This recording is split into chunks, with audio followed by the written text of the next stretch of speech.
피렌체는 꽃의 도시라는 아름다운 이름을 가졌습니다. 이러한 이름이 붙여진 것은 과거에 이 일대에 들꽃이 활짝 피어 있었기 때문인데요. 또한 이곳은 르네상스라는 화려한 문화를 꽃피운 도시이기도 합니다. 영어로는 플로렌스라고 불립니다. 피렌체는 이탈리아 중부에 위치한 토스카나주의 주요 도시입니다. 현재 약 40만의 인구를 가진 도시로 아르노강 인근의 신흥공업과 상공업이 발달한 도시입니다. 피렌체가 도시로서 발전한 것은 기원전 2세기부터인데요. 피렌체가 로마에서부터 뻗어오는 카시아가도의 중심이 되면서부터입니다. 당시 계획적으로 건설된 도시는 현재의 중심 시가지와 일치합니다. 약 4,000년 전에 만들어진 도시가 오늘날에도 그대로 이어지고 있다니 놀랍습니다. 로마 제정시대에는 토스카나주와 움브리아주의 중심이 되고 12세기 전반에는 특히 모직물 공업이 발전하여 경제적으로 번영을 누립니다. 이때 피렌체는 유럽의 상공업과 금융업의 중심으로 부상하였습니다. 14세기에는 인구 10만이 넘는 도시 국가로 성장하여 경제뿐만 아니라 문화적으로도 큰 발전을 이룩하는데요. 특히 르네상스 문화가 이곳에서 피어났으며 15세기부터 16세기까지 예술계의 흐름을 주도했습니다. 이 시기에 제작된 많은 건축과 조각 작품들로 인해 피렌체는 이탈리아에서도 손꼽히는 아름다운 도시가 됐습니다. 한마디로 피렌체는 도시 전체가 하나의 아름다운 예술작품입니다.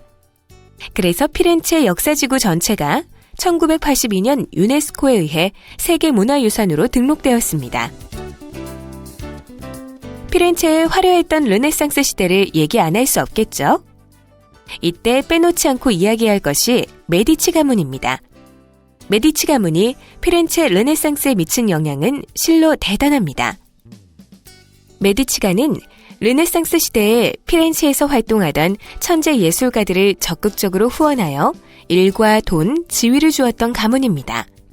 14세기 모직물과 견직물업을 중심으로 거대한 자본을 축적한 신흥귀족이 피렌체의 주요 세력이 됐었는데요. 그들 중에서도 급속히 큰 세력을 축적한 인물이 조반니 데 메디치였습니다. 그의 막대한 유산을 아들인 코시모 데 메디치가 물려받아 토스카나 최대 자본가가 됩니다.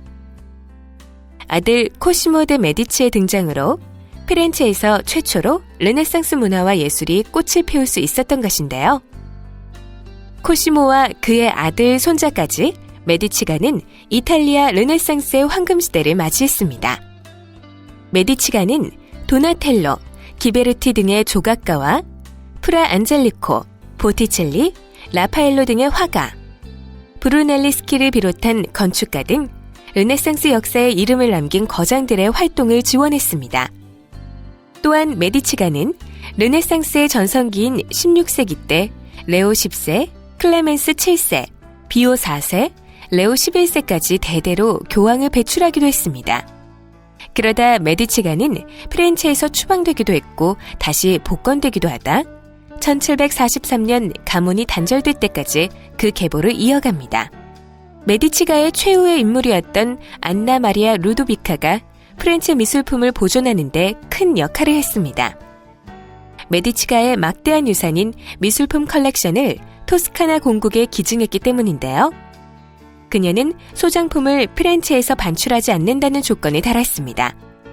그리하여 소중한 문화유산이 우피치 미술관과 팔라티나 미술관에 그대로 소장되어 지금까지 전해질 수 있었던 것입니다.